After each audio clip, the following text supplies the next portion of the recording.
Après le travail totalement investi de notre directrice des affaires culturelles qui s'appelait Magali Longo, nous sommes heureux d'accueillir Michel Rotterdam, qui est un professionnel de haut niveau de la réflexion des politiques et des affaires culturelles en Rhône-Alpes. Nous avons accueilli en ce début de saison un nouveau directeur au conservatoire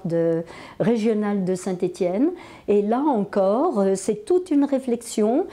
qui à la fois s'empare donc des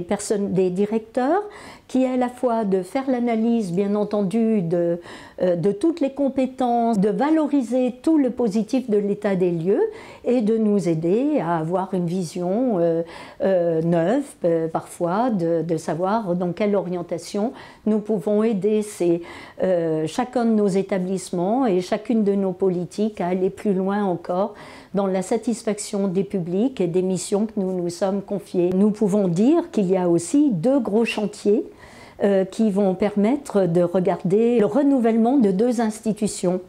Alors, vous le savez, on en a beaucoup parlé ces derniers temps, mais là, nous sommes à une phase décisive de la reconstruction de la Comédie de Saint-Étienne, dans un ancien bâtiment industriel qui va permettre de conjuguer justement l'imprégnation de notre patrimoine industriel. Et nous avons eu le plaisir de retenir un projet qui est remarquable par le groupement d'architectes Milou pour parler rapidement du musée et du site Couriot. Nous allons travailler avec une rénovation vue par des paysagistes courageux, c'est pas le moindre, pour permettre à la fois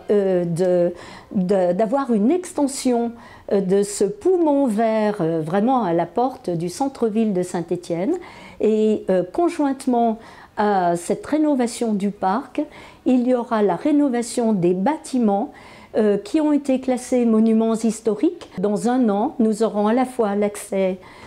au parc et l'accès dans des surfaces, il y aura plus de 1000 m² de surfaces rénovées qui seront offerts aux visiteurs. Donc nous allons sauver ces bâtiments, les restituer au public et étendre